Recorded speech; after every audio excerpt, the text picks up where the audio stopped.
You are about to witness history in the making.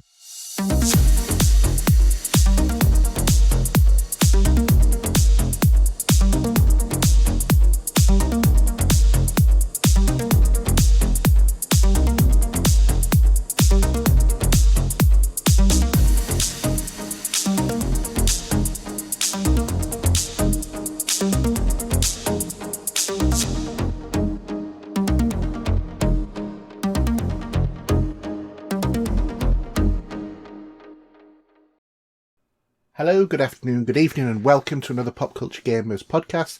My name's Haydn, and this is show number 116. It's the 3rd of May, and I'm on my own. Unfortunately, Mark is busy with family this week, and Steve's not very well still. So, hope Steve's doing better soon, and, well, hopefully we'll see Mark very shortly.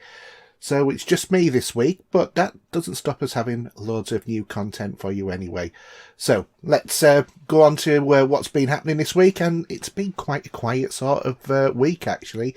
Nothing's really been happening. The only thing that I can really say is that Eagle Moss had a sale. So I picked up a Cylon Raider. This is a Cylon Raider from the Battlestar Galactica remake made-for-TV movie called Blood and Chrome, if you've ever seen that one. And it's based on the old-style Battlestar Galactica from the 80s, that sort of ship. So it looks really nice, absolutely beautiful model. The other one that I picked up was the Enterprise B. So this is the Excelsior class Enterprise from Star Trek, the one in which Captain Kirk actually is taken into the Nexus from on Star Trek Generations, so it's that ship. And really nice model. It is really quite long. It's one of the longer sort of models, but relatively small in terms of the actual dimensions of it, and that's because obviously the length is scaled up with all of the other dimensions to the same or to be equal, and it's actually got one of the smallest dishes, but it's got really long nacelles in comparison to the rest of the ones there, and also really quite thin as well. I mean, in terms of side by side, the Voyager model is much bigger, but when you actually look at those ships on the films and on the TV show, then the Excelsior class is a much bigger ship in their entirety, so none of these models are actually to scale with each other. They're just to scale in terms of what is presented on screen. So, really good model, really nice.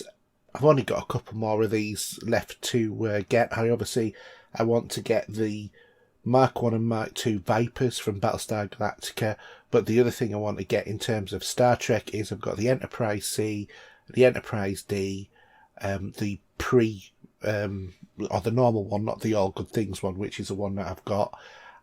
And I also want to get the NX-01 class, which is due for release in June. So I'm looking forward to that coming back onto the Eagle Moss website. So that's it for the catch up for this week. So let's go on to Gaming This Week. No longer a dream, but a reality.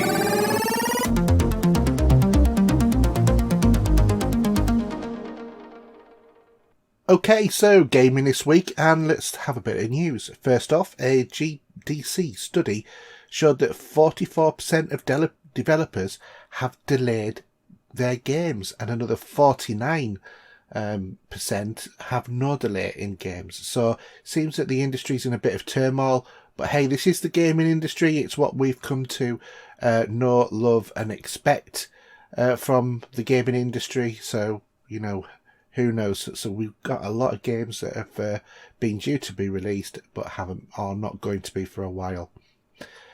Also, other news, Xbox is going to be more all out for gaming on the PC and reducing their cut on their game store to attract more developers to the Xbox game store as well for PC. A quick look at Halo Infinite, and there's a lot of work being done on Halo for the PC as well, so it looks like maybe Microsoft is going more PC orientated every day, and that's not such good news for really console owners.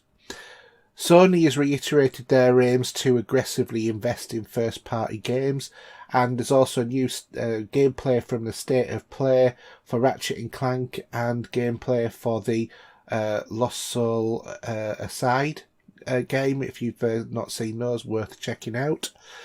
Dying Light 2, the developers have presented a video, and they've confirmed it will not have new weapons as was originally thought, and there will be no drivable vehicles.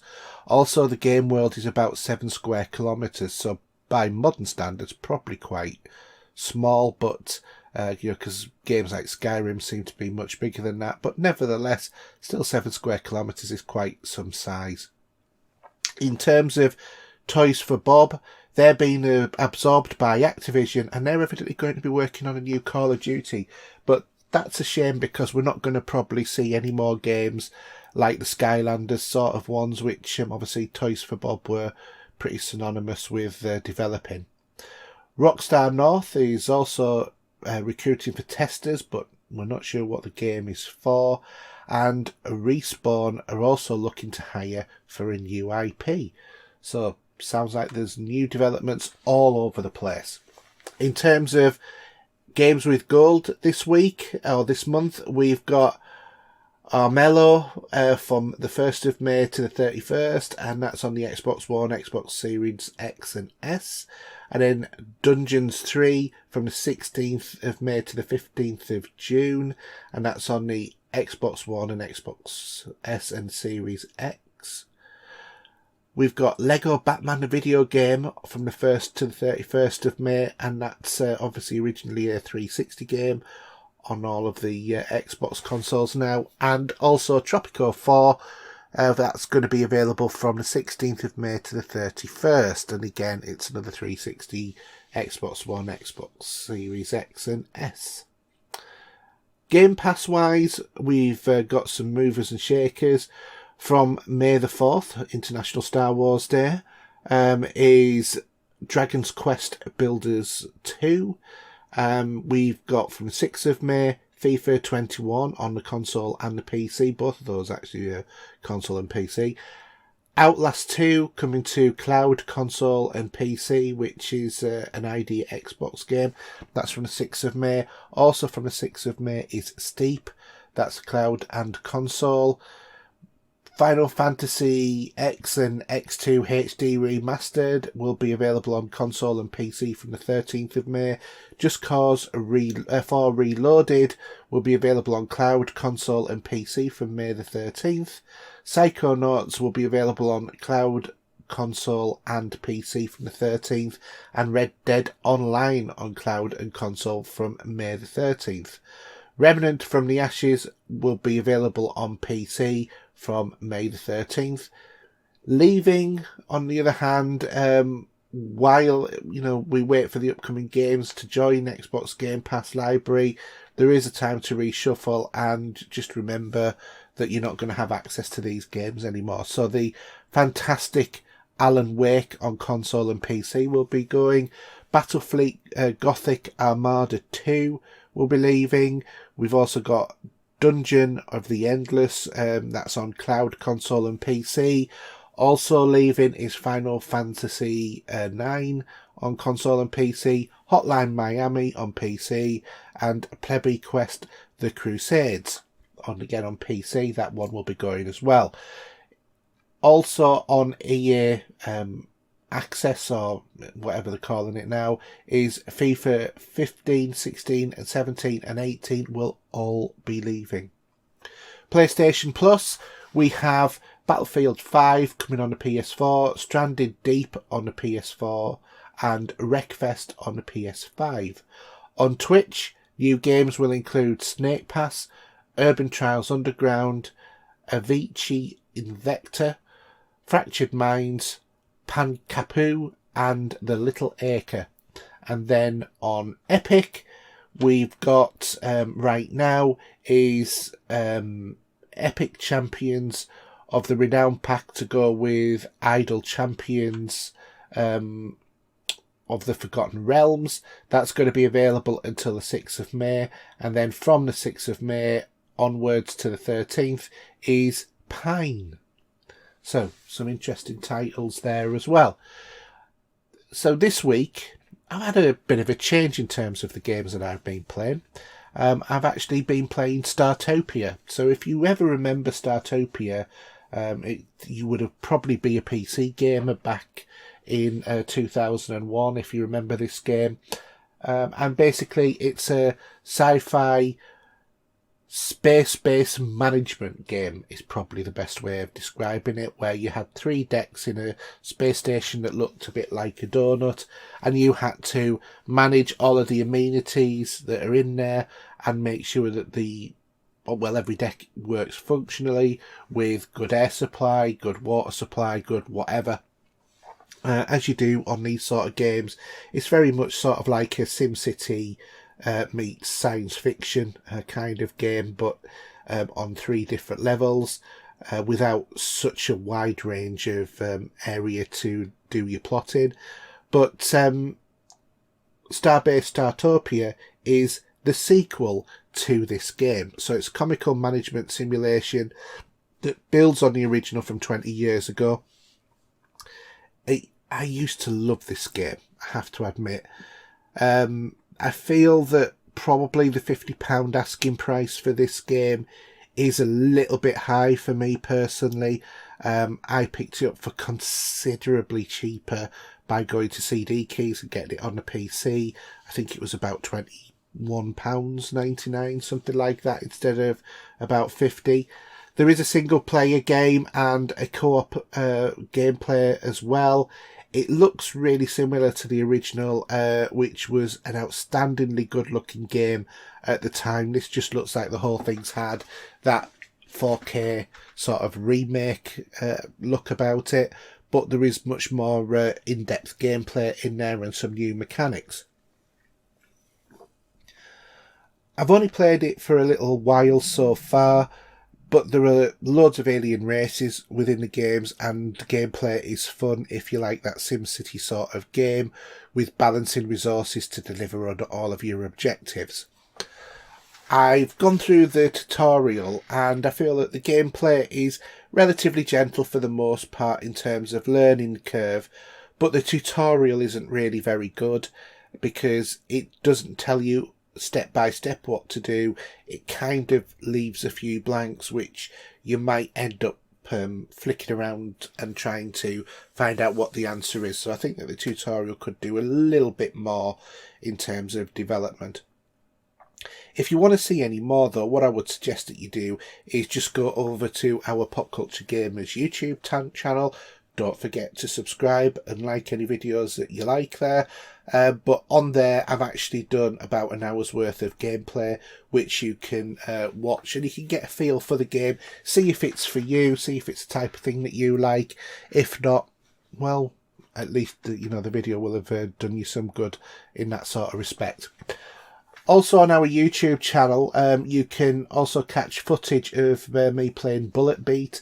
So this is a great little indie shooter which is available on Xbox, PlayStation and PC, and well worth a try if you can pick it up for a couple of quid. It's less than a £5, but I think I've seen it a couple of times for a couple of pounds. I think that's what I picked it up for.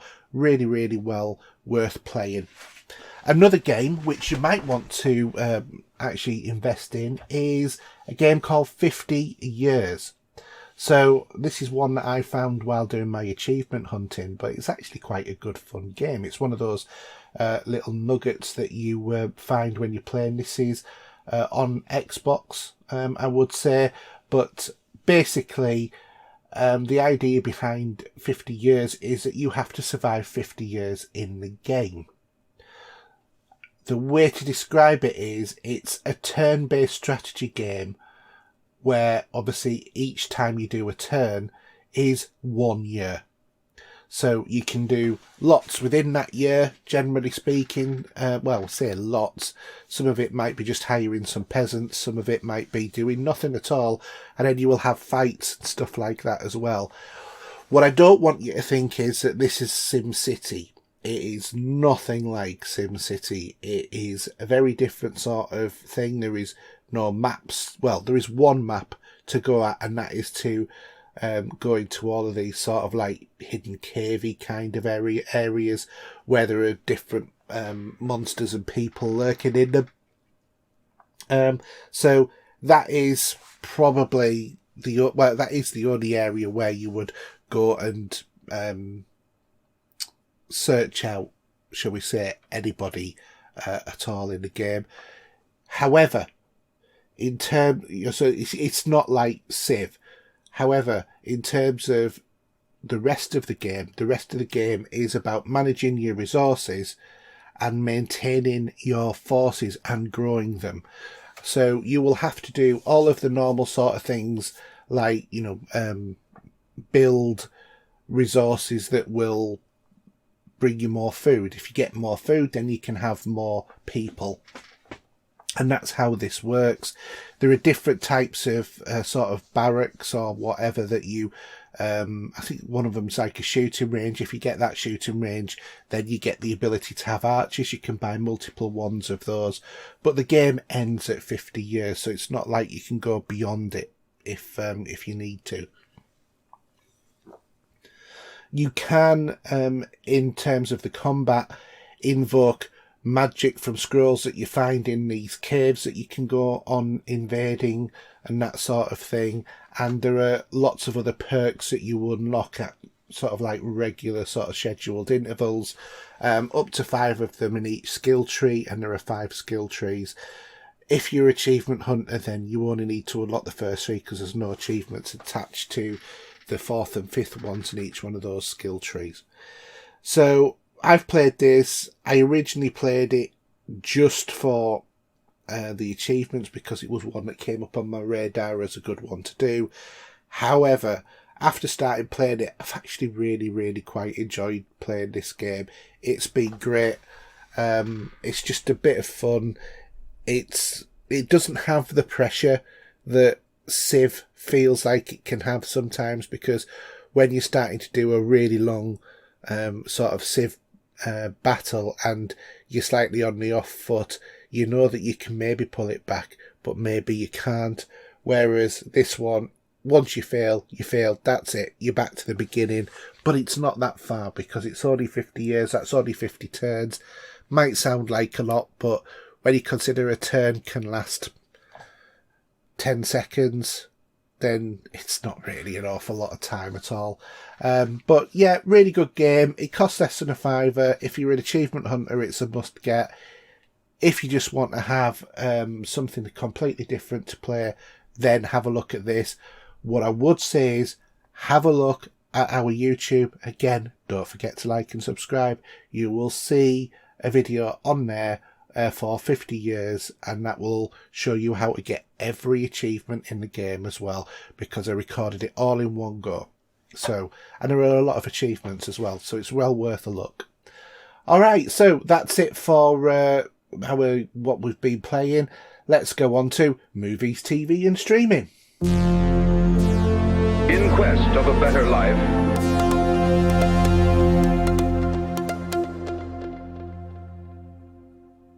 Okay, so movies, TV and streaming, and Star Trek Discovery is a winner. So the Canadian Alliance of Film and Television Costume Arts and Design, or CAFTCAD, Awards celebrate the best costumes in the film and television and digital industry, and Star Trek Discovery was nominated for 6 categories this year, and it took home 3 wins, including Gersha Phillips for the best costume design in a TV and 2 craft categories. So that's really good news for that. The awards for CAFTCAD took place online, giving fans the rare chance to meet some of the amazingly talented people behind the Discovery's costume department, and get a little insight to how they do some of that development work. Discovery was represented in 5 categories, with Ciara Brennan and Keith Lau both nominated separately for excellence in crafts. That's costume illustration. So that's the only bit of news I've got. There is a new release for Marvel Phase 4, which does actually give a little bit of a clip for the Eternals, but also all of the other movies coming. And all that I can say is, we used to feel a bit bombarded when we had 2 Marvel movies a year. Seems like we're getting 3 a year now. And as far as I'm concerned, bring it on. Can't wait. And especially since that we've had such a gap from the Marvel movies as well. So let's bring it on. Let's see what the Marvel movies are going to do for the next decade.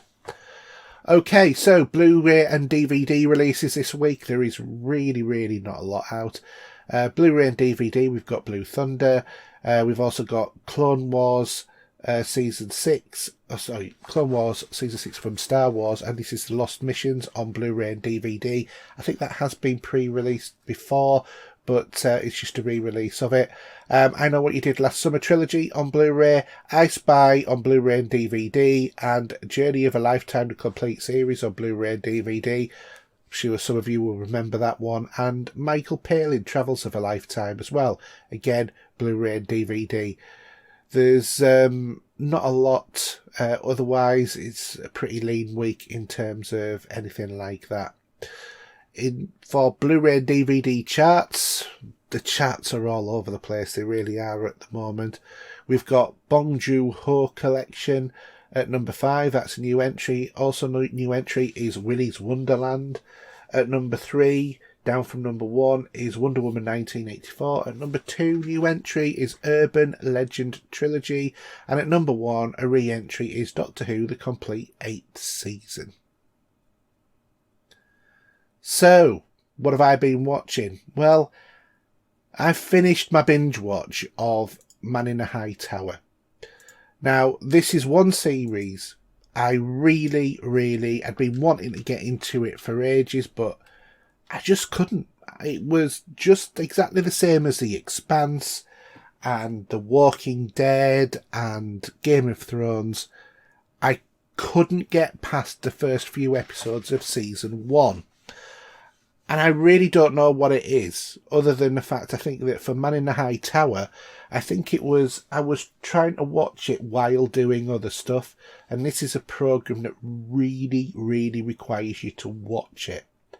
Because for those of you who don't know the premise of the story is about an alternate timeline Earth where the Nazis won the war, Hitler still rules Germany, didn't shoot himself in the bunker, and the Japanese have also won their part of the war as well, and Germany and Japan have taken over America, and there is the neutral zone in between, which is closer to normal America than anything else.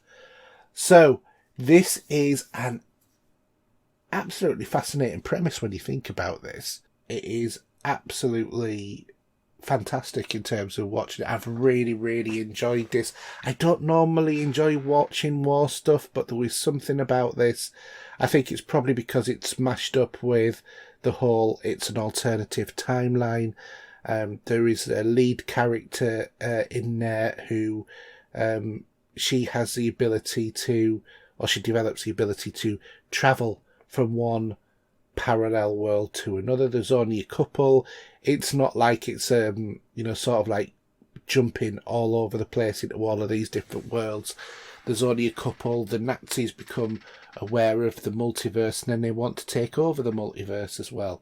So all of these sort of things are happening in this series, and such a good series. What happens to John Smith in the end? I can understand what they did, but I wish that they hadn't. I wish they'd have gone for a different ending for him. But was a slight shock factor, but the more I think about it, the more I think probably not as shocked as I think that they thought we were going to be. The character of John Smith, he starts off as Gruppenführer, who is the ruler of America for the Reich, and he gets promoted because Himmler wants to develop him and make him, into, a super high-ranking official in the Reich. He already is exceptionally high-ranking, ruling over America, or the Reich part of America. And it's about his rise and ascension. A lot of this story is. But then in an alternate universe, he's a very, very, very different man. And it's quite fascinating to watch. So John Smith is played by Rufus Sewell, and he's an actor I've liked for a lot of years since I saw him in Dark City, which is, in my opinion, one of the best, most overlooked sci-fi movies of the last 25 years. A lot of people don't know what Dark City is, have never seen it. It's not one that's really pushed on anything, but it is a fantastic premise of a movie, is that. Also, I'm going to say Joel de la Fuente, who is the Inspector Kido on the Japanese sort of side of America. He was absolutely outstanding. I think he played his character so well. A very sort of loyal to the Empire, Japanese inspector in their equivalent of the police. And, he would do horrible things in the name of the Empire in order to maintain the very tight reign that the Japanese have over this part of America. And he played it so well. And as you get later on in the seasons, how his character remains the same, but develops, and you see another side of him, and it is really, really well done. I think that the stories overall, they're really well thought out. Like I said before, a bit of a letdown, I think, in terms of John Smith, the very last thing that happens to him, but very understandable as well, given history and that sort of stuff. But also the mystery about who is the man in the high castle. There was one point I was actually thinking the man in the high castle might have been Hitler himself, because his character was in a castle in the mountains, so in the high castle, but it wasn't him. And it's a relatively normal sort of thing once you actually watch it, that you just think, really, could have been a bit more exciting. But nevertheless, it was such a good show. It ends on a cliffhanger, which I'm sure that there will be future spin-offs for this at some point, or if they can possibly make that work, I think that would be absolutely amazing to watch. So definitely worth a watch. It's interesting sort of seeing the other side of a lot of the, the sort of like oppression kind of thing, with Americans being viewed as second-class citizens rather than as sort of like the leaders in that sort of thing. So that juxtaposition. But also when the black resistance sort of forms in San Francisco to push the Japanese out as well. I think it's the Black Communist Liberation Front or something that they call themselves. That was really good and really quite well handled in parts as well. Just a good show. Well worth a watch if you're interested in that sort of thing. Again, I don't think it's for everybody though, but I'll post a teaser trailer sort of thing on our YouTube channel so that you can make your own mind up based on that. Alright, so we're cracking on with the show this week, and I'm starting to lose my voice because I've been talking for too long. So before I do, let's move on to your listener questions. John, what's happening to us?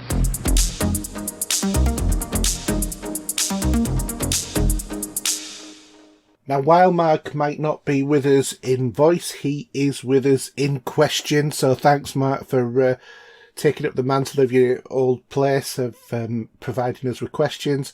So his first question this week is, which game release do you anticipate being the biggest flop of the year? Whew, that's going to be a really interesting question, Mark, because being so early, and really with the schedule being so up and down, what is going to be going to actually even be released this year is probably more of a question than anything else. My anticipation or trepidation maybe about it is, if it gets released this year, which I think it's been pushed back to 2021, I don't get good feelings about Halo Infinite.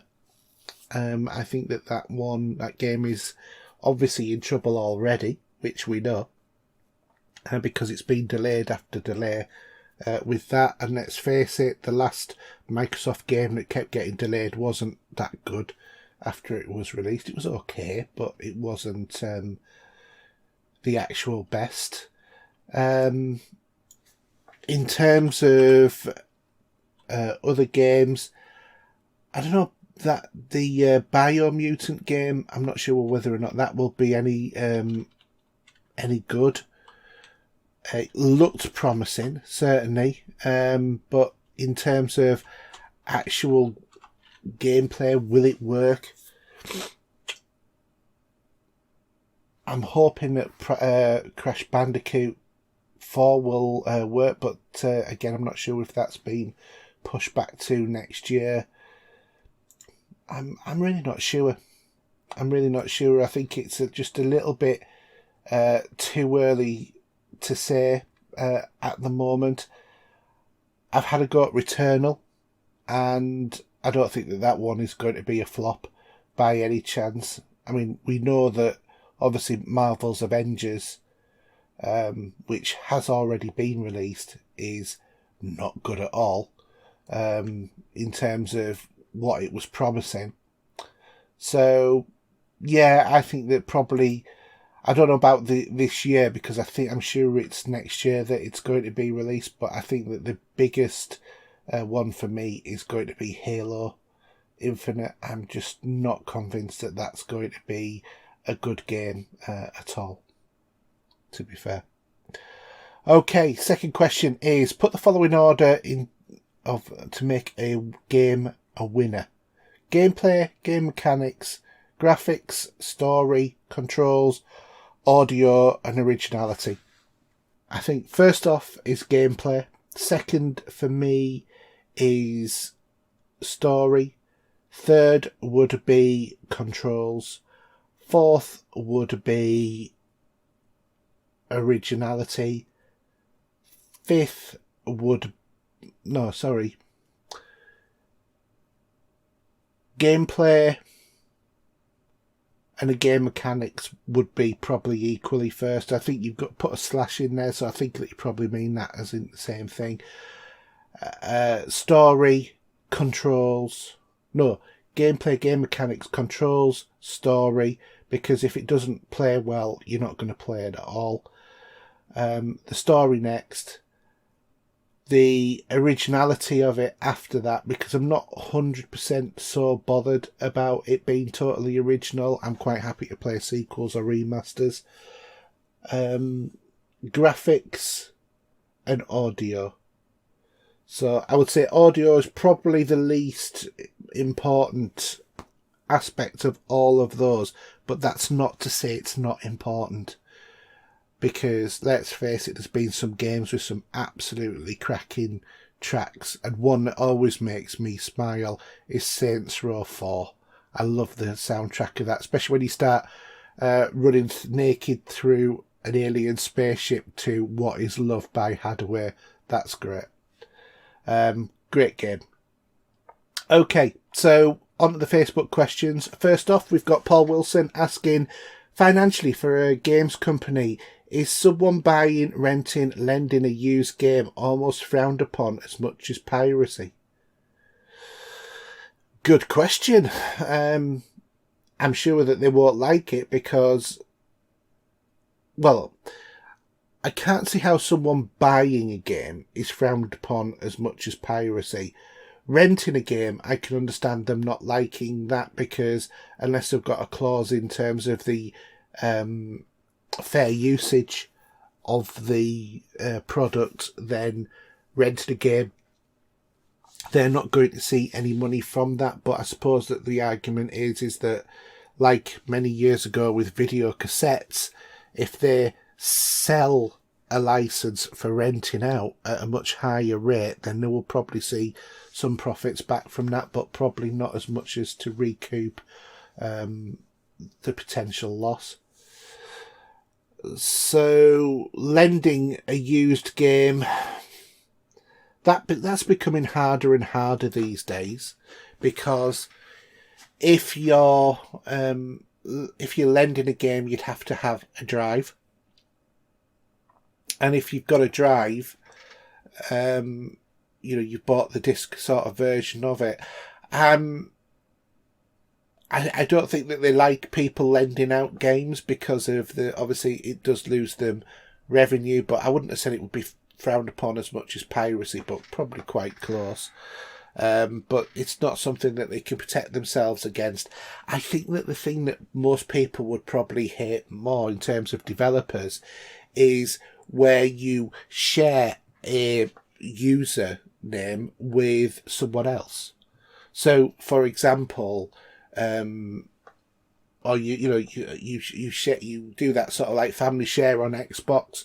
So if you've got your friend and yourself, you make your friend's Xbox your home Xbox, and you always log in online with your console, because then it downloads the licensed version of the software onto the home Xbox, which you can change at any point anyway.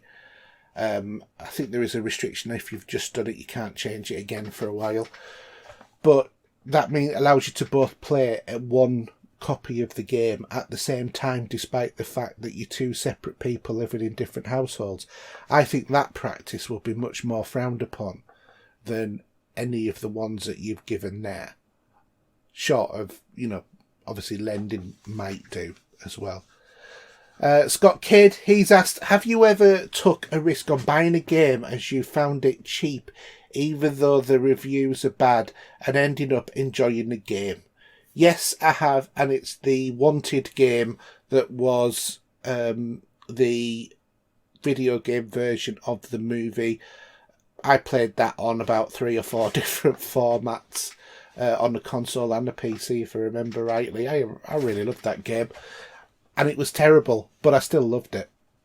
So, yes, definitely done that. I've done it on other ones as well. But it's all subjective, isn't it?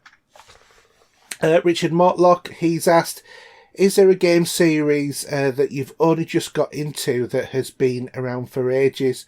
For him, it's Dragon Quest 11. He so wants to play the rest of them now. No. To be honest, Richard, no, there isn't, because I play so many different games. I've probably played every franchise just about. The nearest I can get is I've started playing EVE Online. Not very well, I might add.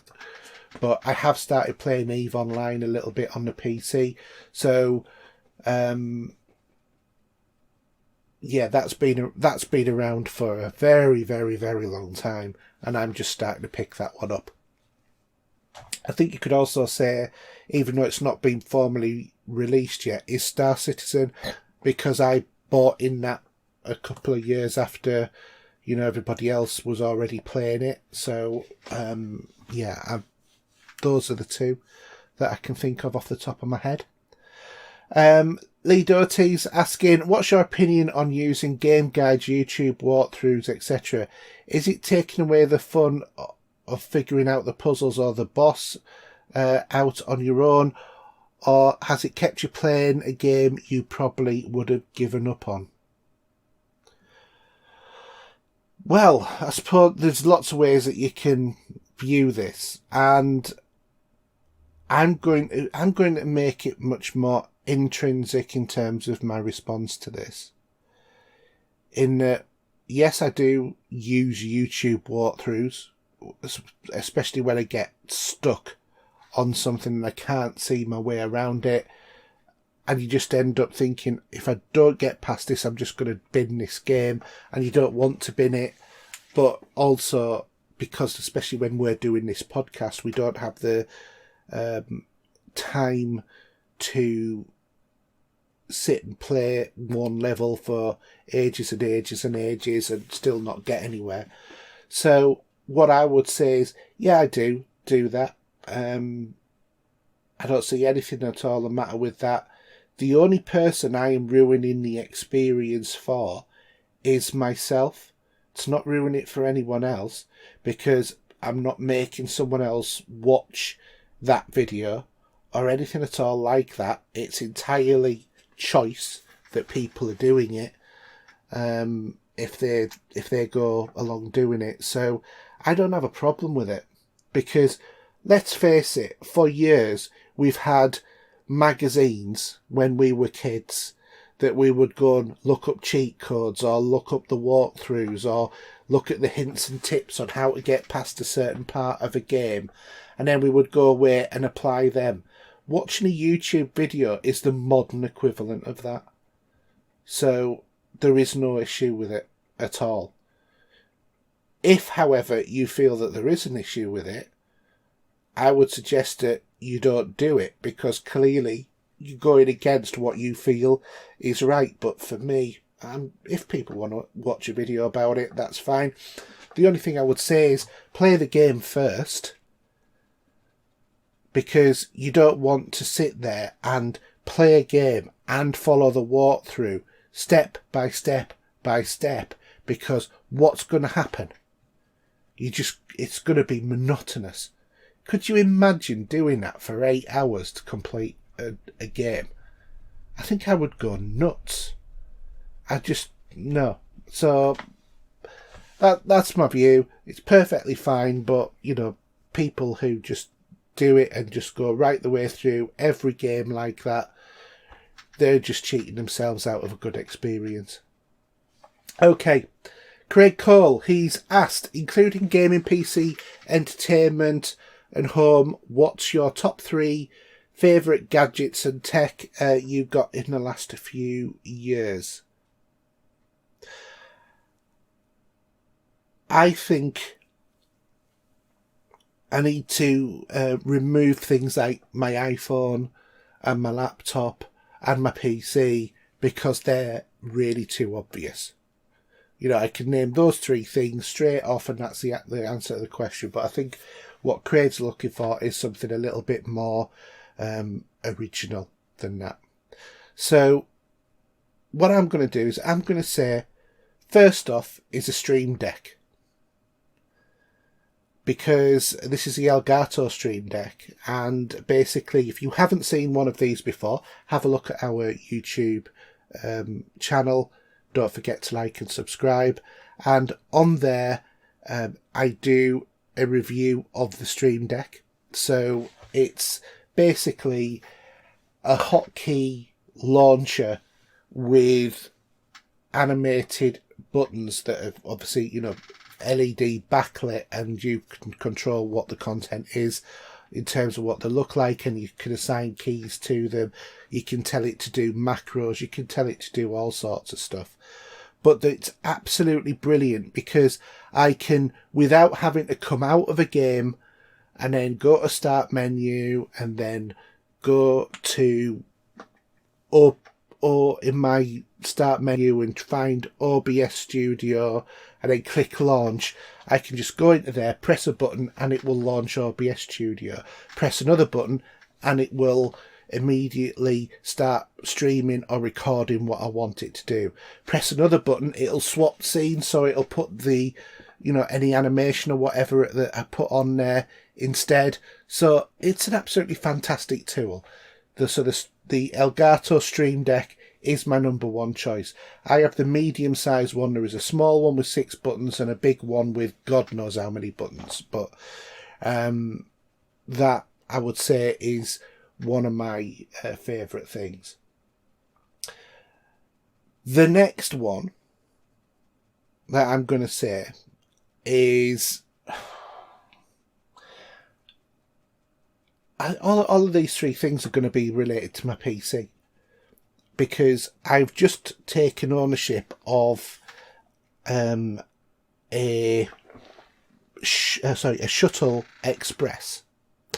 And if you don't know what that is, a Shuttle Express, I talked about it last week, it's just a little round device with 5 buttons on it, and then it's got a dial and an inner dial, and that I can use for editing videos, doing jog searching, fast forwarding, rewinding, all of that sort of stuff, and the buttons are configurable as well.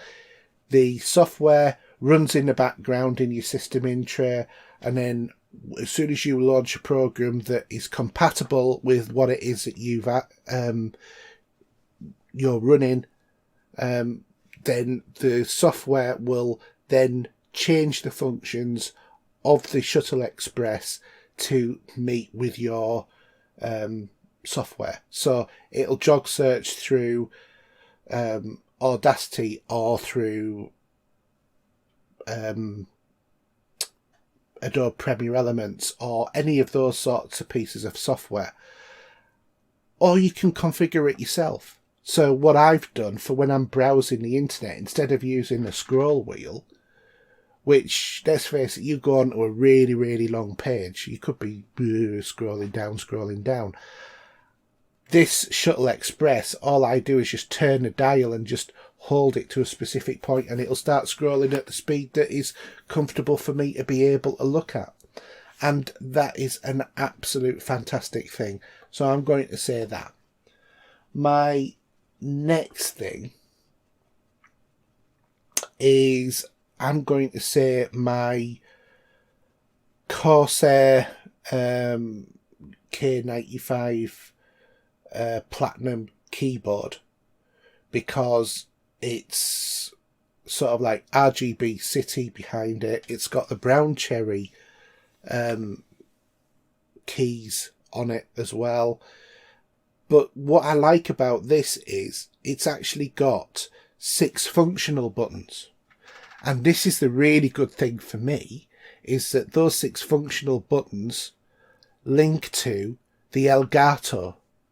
So it uses the same sort of way to program those buttons, which means that I can actually have my most commonly used functions as a key press, which is fantastic. Or I can have it launch software with a key press.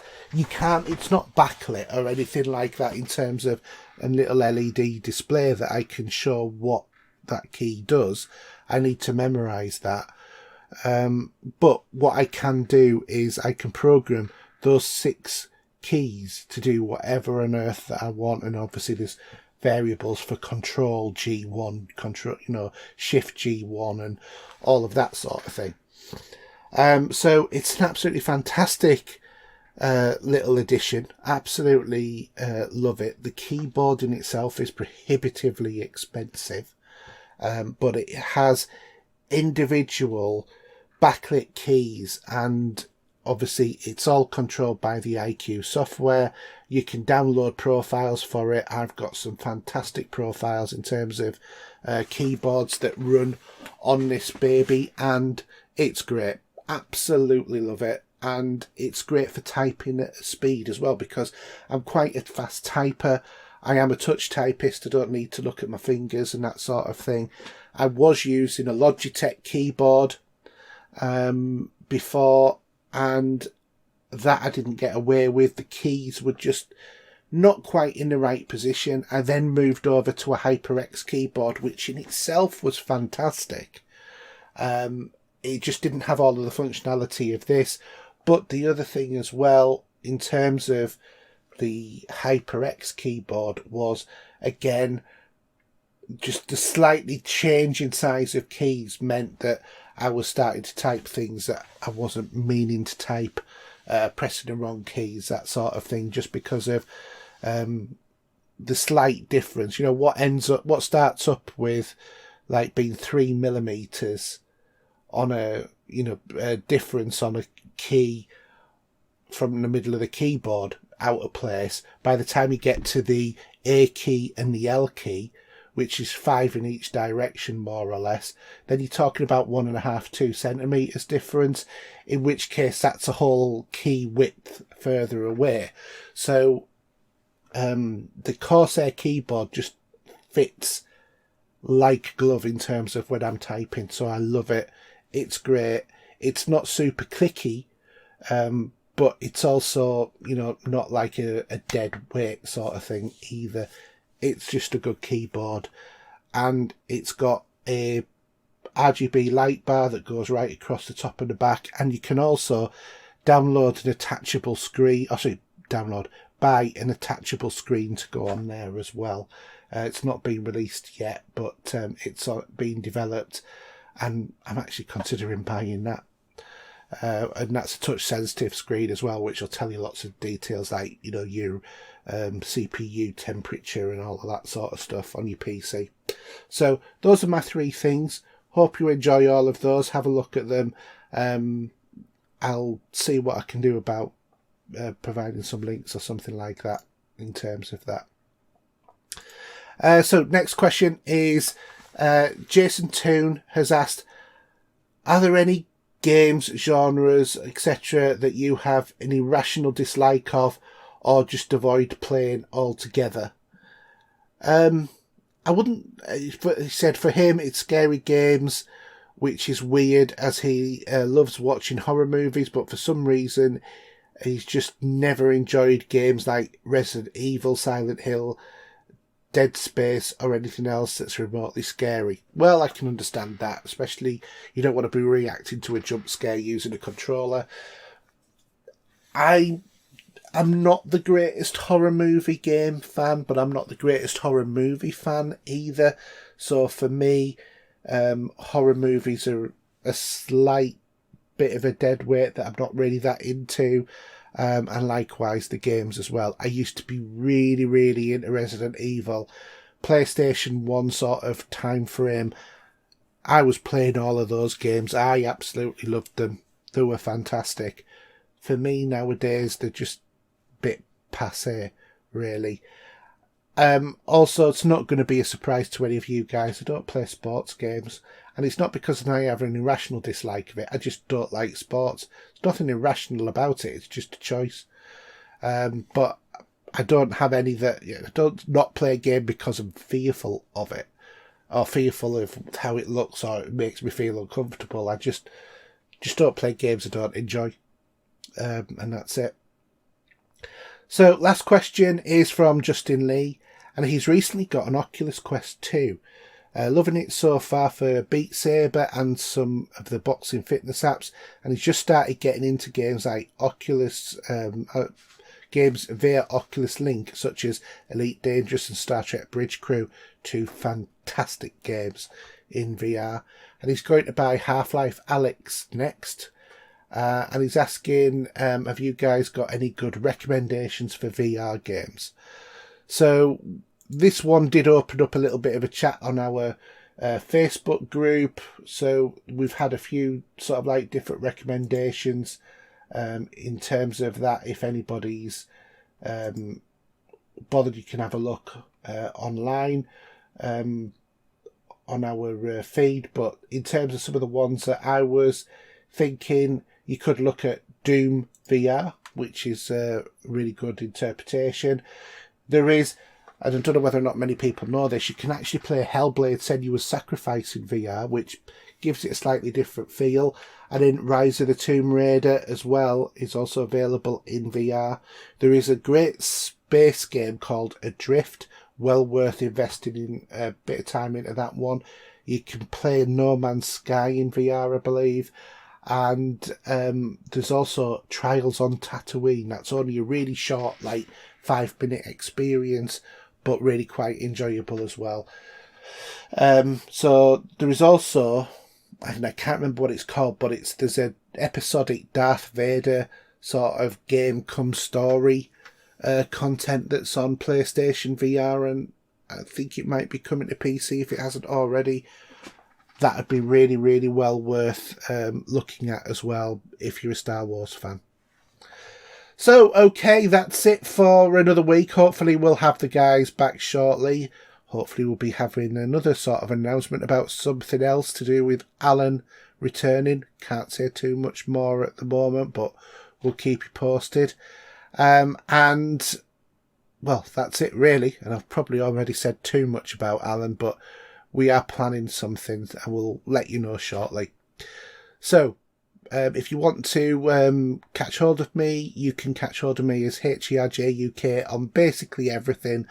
That's PSN, Xbox Live, Steam, Twitter, you name it. Apart from Epic, which it's Pop Culture Gamers, you'll be able to find me on there. Don't forget, as a show, you can visit our website at anchor.fm/popculturegamers. Email us at podcast@popculturegamers.co.uk. Look at our Facebook group, page. Look at join our Facebook group, and follow us on Twitter at popculturegamer as well. Don't forget, mention a couple of times this week about our YouTube channel. We need 13 more of you to be able to name the channel. So come on, guys. If you haven't already, you're getting free content. It's not really going to take a lot out of your days to just give us a follow, is it? So just give us a follow on there so we can actually finally name the channel properly. And there's loads of new content on there. I've been quite busy uploading some videos for you to watch. So hopefully you'll see lots of content on there. And that's it for another week. So it's a good night from me, and it would be a good night from them as well, but they're not here. So take care, guys.